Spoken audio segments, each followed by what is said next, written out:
sociale të ndryshme, ka edhe grupe të ndryshme, kanale të ndryshme. Tani është edhe Telegrami ku Gjoja ka disa kanale të cilat ty t'japin lajme tjera të kundërta me atë që e ndëgjosh në realitet.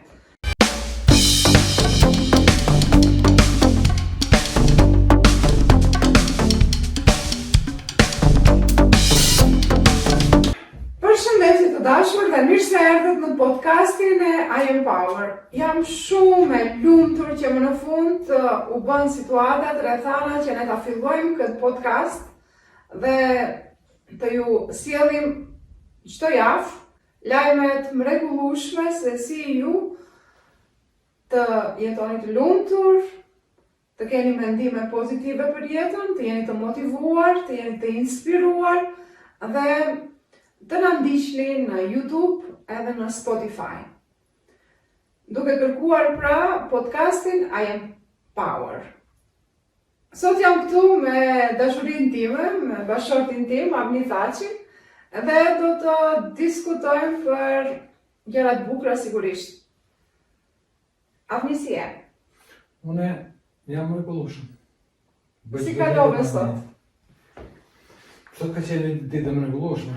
Takimet që I patëm edhe ti e di, kanë qenë takimet mrekullueshme, apo janë frikëdhënëse gjithmonë të takime, me kaq energji të mirë, edhe pse gjithmonë ne mundohemi të japim tjetër energji, po sigurisht edhe marrim për tjerëve, pavarësisht se çfarë gjendje ata mund të jenë ose ne gjithmonë marrim edhe japim energji të mirë. Për ata që s'më njohin, unë jam Mimoza Thaçi, jam themeluese e I Am Power. Dhe çfarë është I Am Power, le të na tregoj Avniu.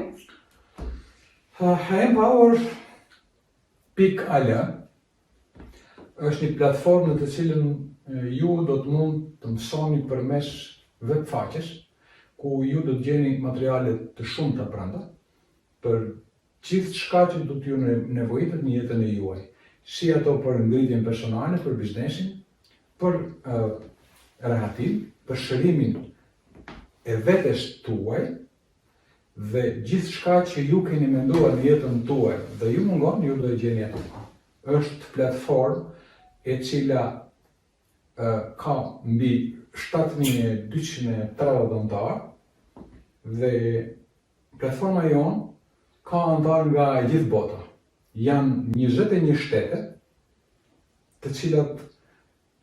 në të cilat jetojnë bashkëdhetarta dhe të gjithë këta janë grumbulluar në një vend në I Am Power.al, shihni poshtë e ekranit, dhe të gjithë këta njerëz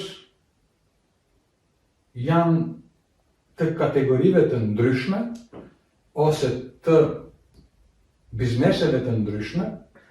Ne vendosim që ta bëjmë këtë podcast për një arsye të vetme, dhe ajo arsye është që ju të keni një kanal në YouTube ose në rrjetet tuaja sociale, në Spotify, ku do të dëgjoni gjëra pozitive, do të dëgjoni lajme pozitive. Dhe shkaku I kësaj është sepse në rrjetet sociale apo lajmet ose televizionet, televizion, fjala televizion, çfarë do të thot? Ajo është do të thot se dikush nga larg na telekomandon se çfarë ne të mendojmë. Edhe ne kemi vendosur që ndoshta të komandojmë në një formë tek ju mendime pozitive për veten tuaj, si të doni veten tuaj, si të krijoni sukses në jetën tuaj, dhe si të jeni të lumtur në familjen tuaj. Prandaj çdo javë do të kemi këto podcaste dhe si temë e sotme e zgjodhëm të jetë pikërisht tema e lajmeve. Sigurisht ju nëpër lajme dëgjoni çdo ditë lajme të ndryshme, lajme negative. Dhe sugjerimi jonë, imi dhe I Mimozës është që ju të mos dëgjoni lajmet të cilat për lajmet negative kur bëhet fjalë, mos I dëgjoni ata që dikush u servon juve. Ose edhe ju nëse I dëgjoni ato, ose ju kalin rreth fytyre, sepse dihet prindët tanë të gjithë ata janë më të moshuar dhe duan të gjojnë lajme. Nëna ime për shembull është politikan i fortë dhe nuk i ka lënë asnjë lajm pa e marrë vesh. Mirë po, dallohet nga bisedat kur i flet që është negativ. Gjithsesi, unë dua t'ju them një diçka tjetër. Ju, edhe nëse doni të shikoni diçka, është më mirë që ju të zgjidhni çfarë do doni të shikoni. Pra, nëse ju do doni ta trajnoni veten, ose do doni të shikoni një film i cili ju pëlqen juve, por që ka një temë në të cilën juve do t'ju ngris një ditë dhe do t'ju rrit në vlerat e juaja që duhet t'i keni. Pra, unë them që me që ju doni të shikoni, edhe shikoni, sepse unë me mimozën ka 12 vite që nuk dëgjoj asnjë lajm. Mund të shohim filma, por filmat janë të preferueshëm ata të cilët ne duhet t'i dëgjojmë. Pra, temat të cilat nuk kanë negativitet brenda, por kanë mësime për jetën e përditshme. Unë dua t'ju them juve që të mbani kokën me vete është okay, të fokusoni trurin e juaj aty ku duhet dhe mos e ngarkoni me negativitet. Mos e bani kokën kot.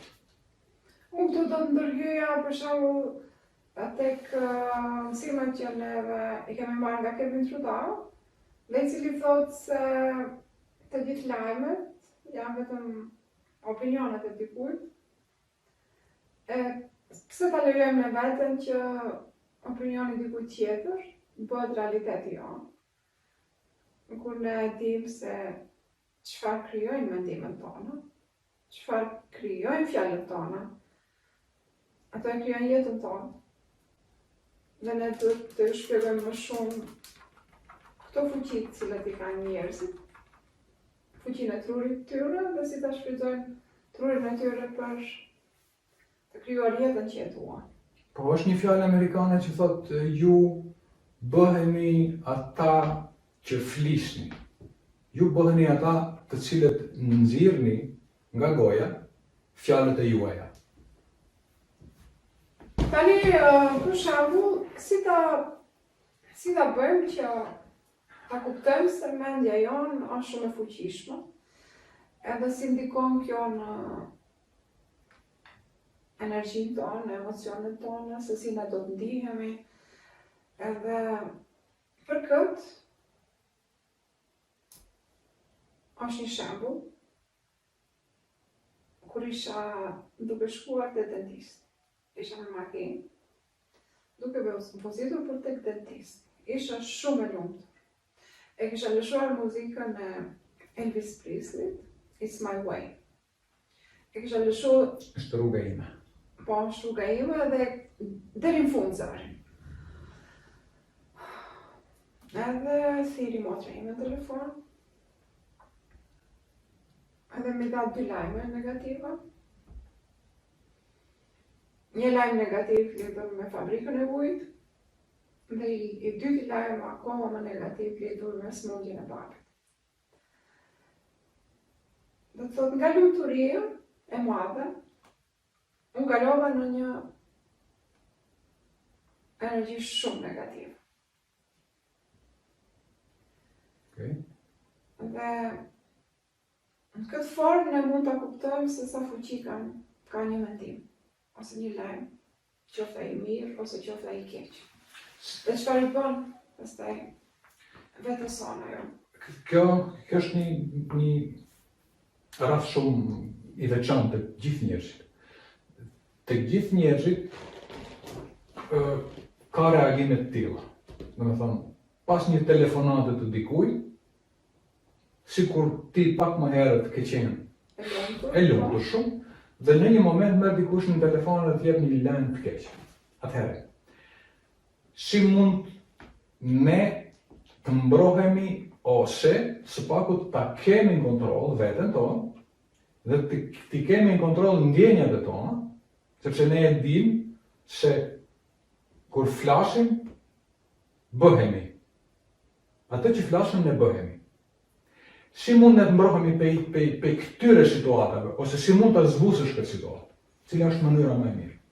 Po tash, ai moment kur të vinë ato lajmet negative, ti përderisa je njeri, edhe në njerëzit që jemi të përbërë nga këto ndjenjat, emocionet, sepse nëse nuk do të duam punën që e bëjmë, nëse nuk do të i duam njerëzit me cilët jetojmë, prindrit tonë, fëmijët tonë, atëherë ne do jemi vetëm robot. Edhe sigurisht që nëse të vinë një lajm negativ për njerëzit që ti i do, atëherë ke ndjenja negative, po duhet jesh i vetëdijshëm se ato ndjenja negative nuk duhet të nxjasin shumë, sepse ndjenjat negative pastaj sjellin ndjenja tjera negative, në situata tjera që do të sjellin akoma më shumë ndjenja negative. Pra ne duhet të jemi vetëdijshëm për ndjenjat negative, për mendimet negative, dhe se çfarë i bëjnë ata në vazhdim jetës sonë ose të ardhmës sonë. Sepse ka gjëra në jetë që ne mund t'i ndryshojmë, por ka gjëra që asnjëherë s'mund t'i ndryshojmë, dhe duhet t'i pranojmë ashtu siç janë. E kur ka me të bëjmë për shembull me shëndetin ose me smundje të tilla të cilat nga opinioni i përgjithshëm, nga opinionet e përgjithshme, nga gjëra që ndodhin vazhdimisht, nga ajo që shohim vazhdimisht, lajme ose dëgjojmë nga njerëz të tjerë, nëse emri i smundjes e simbolizon vdekjen, atëherë sigurisht që aty nëse të thotë dikush edhe e ke atë diagnozë, nuk është edhe aq e lehtë që të kesh mendime të mira pastaj. Unë besoj kjo pjesa është vlen më shumë kur e ke për vetveten, nuk brengoshesh shumë. Kur bëhet fjalë për njerëzit më të afërt, për shembull, për babain, maman, ose fëmijë, për mua kjo pjesë ndoshta më shumë ose si situatë mund edhe të reagoj më ndryshe. Unë zakonisht këto mundohem t'i ndaj këtë pjesë. Kur ndodhin situatat, unë e kam gjithmonë fokusin tek një situatë në moment. Nëse ka më shumë. Pra unë e marrë e zgjedh njërën, për të cilën zëtohem se do i dalë deri në fund, dhe do ta zgjidh siç është. Gjithsesi, nëse ka më tepër, unë merrem me secilën në veçanti dhe fokusohem gjithmonë tek pjesa cila është më e rëndësishme dhe më herët duhet si situatë të realizohet. Do të thonë truri juaj si meshkull funksionon këtë formë. Që ti marrësh problemet, një problem nëse është shumë i madh, të cilat ne nuk i quajmë probleme, po i quajmë mundësi. Po për ato që na dëgjojnë për herë të parë, do duhet mësohen edhe ata t'i quajnë probleme situata që mos i quajnë situatë. Çdo gjë që nxjerrim nga goja e krijojmë. Edhe jam shumë do të jemi shumë vetëdijshëm se çka flasim, sepse nëse i dëgjojmë fjalët tona dhe i injizojmë fjalët tona çka kemi folur deri tjetër, ne me siguri që ashtu e kemi jetën, nuk e kemi ndryshe përveç fjalëve si kemi folur ato, ose mendimeve si kemi patë ato. E tash ti them për shembull se nëse është një sfidë shumë e madhe, ti e ndan atë në pjesë edhe e zgjidh një nga një. Po çka të bëjmë ne që jemi femra dhe ne nuk duam zgjidhje. Ne jemi shumë të lidhura me emocionet edhe... Sigurisht. Meshkujt janë më mekanik dhe gjithmonë mundohen t'i fiksojnë. Një sikur e fikson dhe e rregullon makinën, ne kështu i trajtojmë situatat që na ndodhin. Edhe në makinë, kur e merr, kur e hap kofën, haubën, ti nuk mund ta dish me një cili është problemi kryesor. Po do ta shohësh një nëse ke ujë, nëse ka vaj makina, pastaj shohësh nëse alternatori punon, mbush rrym ose kështu me radhë. Do të thotë, ne i marrim gjërat shumë mekanike. Kurse gratë punojnë ose vajzat, femrat, punojnë më shumë ndjenje. Dhe pjesën e ndjenjave unë nuk mund ta di, se nuk është bota mashkullore e njëjtë me botën femërore dhe ne nuk i shohim situatat problemet, sepse nga tani do t'ju themi situata dhe jo më probleme, ju I zgjidhni pak më ndryshe. Ju duhet problemin ta bëni shumë të madh, dhe nëse është I vogël, ju e zhmadhoni, dhe nëse e zhmadhoni, duhet t'i tregoni shoqes më të afërt. Ose gjithë mahallët e marrë. Jo gjithë u tregojmë, dhe kjo është gabimi më I madh që bëjmë ne femrat. Sepse përveç se ne e kemi, për shembull, le t'i themi trurit, antena më e fuqishme, ose transmetuesi më I fuqishëm në univers, pranuesi dhe transmetuesi I energjisë ose asaj që na e sjell. Tash jo vetëm që ne e kemi atë mendim, po shit çka bëjmë, çfarë krimi bëjmë. Njëti mendim ja tregojmë edhe tjetrit. Unë nuk flas për femrat tjera, unë flas për këtë femër që është këtu. Këtë mimoza, këtë trup që e ka sjell. Unë për këtë flas. Se si I kam kriju në sfidat dhe si I kam kriju vazhdimisht ato konflikte që kam pat. Po sa shish me ty se ke qenë viktime e parë, që më ke dalë parasysh. Unë du të fokusohem aty, unë të kërkoj këtu falje para gjithëve, publikisht, për shprehjen e mendimeve negative të këtij. Sepse ju më njerë doni t'i zgjidhni, ti si mashkull, ose gjithë meshkujt, edhe ajo bota e Marsit, marsianët, gjithë ato duan t'i zgjidhin problemet, dhe ne nuk duam zgjidhje, ne duam vetëm t'i nxjerrim nga vetja, se ne mendojmë se duke I nxjerr nga goja jonë, ne do ndjejmë një lehtësi. Dhe lënë tjetër që mund t'i kisha thënë, tash t'i them vetëm ty, nuk ju ja them tjerëve, por më herët, as ty si kam thënë, por nuk kam thënë, e kam thirrë babin, e kam thirrë mamin, e kam thirrë motrën, e kam thirrë shoqet, ose krejt njerëzit që kam njohur dhe u kam tregu për çdo konflikt që kam pasur me ty. Dhe çka I kam bërë atij konflikti? Thamë çdo situatë. Çdo situatë, okay. Çdo situatë, çka I kam bërë asaj situate, e kam shpërndarë në më shumë antena, në më shumë transmetues që ajo të bëhet më e madhe, edhe vi atëherë situata që unë them, okay, ku të shkoj tash s'kam më ku të shkoj. Tash u bën çdo gjë shumë negative, edhe e krijova sferën negative aq të madhe rreth meje, saqë të rriqja vetëm gjëra negative. Jetën time. Ja një mësim I mirë për këtë. Po. Për femrat. Në momentin që ju I shprehni dikujt tjetër, ndjenjat e juaja, qofshin ato negative apo pozitive. Pra, ne nuk I marrim ato përmes syve, po I marrim as përmes trunit, realisht ne I pranojmë përmes Marsit, përmes trunit, po është një diçka tjetër që I regjistron ata. Atëherë, nënvedia jonë është ajo që modeli ta quajmë si I kamerës. Pra, me kamerë mund të regjistrosh çdo gjë dhe mund të kpusësh diçka dhe ta hedhësh për jashtë. Dhe sa mirë është kur ne flejmë për shembull. Çfarë ne bëjmë kur flejmë? Nëse ne do marrim dëgjojmë një audio libër ose një audio për një program të caktuar në të cilën ne donim ta programojmë veten, dhe ne mendojmë që natën nëse I vëndojmë kufjet në vesh, ose nëse nuk I pengon dikujt tjetër, mund ta lësh dhe telefonin me zë, po mua më pengon nëse ka zë. Edhe nëse flen natën gjumë, nënvedia regjistron çdo gjë që ti e dëgjon përmes valve, përmes energjisë ose përmes audios që ti e ke lëshuar. Sepse do me thënë edhe kur flen, po kur je I vetëdijshëm dhe shikon live seriale negative, atë çka ndodh? Atëherë është konflikti më I madh se çfarë ti regjistron. Pra duhet ta kesh e njëjtë është play, regjistro dhe fshi. Kaq ka. Edhe truri I njeriu mund këtë princip punon. Nëse ti don të dëgjosh diçka është mirë të dëgjosh nëse është në interesin ose është në favorin tënd atë që po dëgjon për të mësuar. Mes mësimeve ka dhe negativitete që mund të t'i thotë dikush.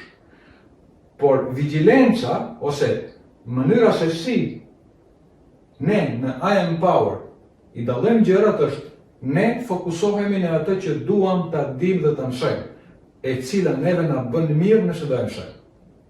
Në këtë kohë të kontrolluar, jeton mirë ai që nuk dëgjon lajme. Po, shumë e saktë kjo. Unë Po, besoj se është më mirë ne që 12 vite që nuk dëgjojmë lajme dhe nuk kemi të ngarkuar më aq lajme negative. dhe e kalu për shembull Covidin me simptoma që as e kemi ditë se e kemi Covidin. Momentin që sepse nuk na ka plu ajo friga që i ka plu gjithë njerëzit. Sepse friga është virusi më kontaminues në botë. Mendimi negativ është virusi më kontaminues në botë. Pse është kjo? Unë do ta sqaroja me atë që ndodhi sot. Ajo që ndodhi sot, ne ishim në një takim, kalum shumë për mrekulli atje, erdhëm në shtëpi. Edhe unë u futa në një kanal në Telegram. Nuk e kam fjalën vetëm për lajmet negative që shfaqen nëpër televizion, edhe në rrjetet sociale, por ka edhe portale të ndryshme, ka edhe grupe të ndryshme, kanale të ndryshme. Tani është edhe Telegrami ku gjoja ka disa kanale të cilat ty t'japin lajme tjera të kundërta me atë që e ndëgjosh Në realitet. në realitet. E tash, si ta dalloj unë se edhe ky kanal në Telegram, në një farë forme, si ta dalloj unë, si mimoza, si ta dalloj se edhe ky kanal në Telegram, edhe pse nëse lajmet thonë se Putini është i keq, ato në Telegram thonë se Putini është i mirë. Tash, si ta dalloj unë se kush e ka vërtetën, kush e ka gabim, ose cili prej këtyre grupeve mundohet fute frikë tek unë, e cili mundohet fute pozitivitet tek unë. As njëri, as tjetri. Sepse edhe këtu kur i lexoj këto lajme, që i tregon këtë kundërt e atyre që janë në lajmet e televizionit, edhe ato më bën të ndihem keq. Sepse ato nuk janë lajme të mira, ato nuk janë lajme cilët e rrisin jetën. Çfarë ndodhi sot për shembull? Po sot për shembull pasi lexova shumë lajme, thash do e provoj veten edhe t'i lexoj gjithë të lajmet që janë në këtë kanal në Telegram. Dhe pasi dëgjova krejt, vërtet u lodha shumë, edhe kur thasha mi nuk e di pse e kam humb krejt energji. Pastaj një ditë mrekullueshme dhe në fund u humb gjithë energjia. Gjithë energjia u humb, edhe kam fjet një orë që ta rimarr veten, sepse çdo lajm ose çdo person ose çdo individ i cili mundohet të mbjellë fara negative, tek ti është një kriminal. Qoftë ai kriminal i cili vazhdimisht vetëm mbjellin frikë nëpërmjet lajmeve që janë televizion, ose qofshin ato kriminal që në forma tjera mbjellin vetëm mendime negative. Sepse nga librin Boshja e Djallit ne shumë mirë e dim se si funksionon kjo energji e cila quhet djall. Dhe ku futet ai? Ku futet ai jami? A mundim pak të flasim për këtë? Edhe si nëpërmjet lajmeve, për shembull futet në vendet boshe të mendjeve të njerëzve. Atëherë, në këtë botë të kontrolluar jetojnë mirë ata që nuk shohin lajme. Këtë do i gjeni në I Am Power, të gjitha këto pozitivitete, ju do i gjeni në iampower.al. Të gjitha ata që kanë blet librin Mboshja e Djallit, i cili është ky libër,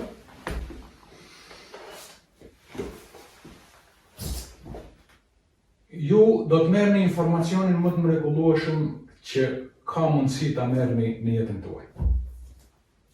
Pra mimoza më pyeti se si i merr djalli me vete persona të caktuar. Persona të caktuar për 98%. Do të thëshë pak më vonë atë 98%. Vini re tek njerëzit që janë shumë negativ. Si e merr djalli ose negativja trurin e njerit. Gjithmonë ai gjen vende bosh në kokën tuaj dhe fillimisht gjen një vend vogël, edhe nëse ti ke qenë pozitive. Pra, nëse ai gjen një vend vogël, pastaj fillon të zgjerohet. Po fillon rritet. Fillon e rritet dhe ai kërkon gjithmonë koka të zbrazura. Hapësirat boshe. Hapësirat boshe, hapësirat boshe të trurit të Edhe njerëzve. si futet përmes lajmeve. Gjithmonë përmes lajmeve. Përmes Reagimeve të tjerëve, përmes situatave të ndryshme që ne i shohim për edhe nëse ti për shembull e nis një rrugë për ta ndryshuar veten, ai futet në një formë aq të butë, sa që të thotë edhe ti mendon se ajo është mendimi jo. Edhe pse ai mendimi është negativ dhe mund të thotë jo. Ti s'mund t'i realizosh ëndrat tua, ti nuk duhet të kesh qëllime, janë vetëm disa njerëz që mund të kenë qëllime. Edhe në atë formë ti mendon se është mendimi jo. Edhe ashtu ta shkatron ëndrën. Edhe diçka tjetër që e lexova këtu poshtë djallit tash shpejt. Domethënë unë ma vjen e kemi përkthy këtë libër, e kemi përkthy, ma ka shku shumë kohë derisa e kemi përkthy. Edhe përsëri e mora një ditë ta lexoj dhe ajo që më ra në sy ishte shumë interesante për mua.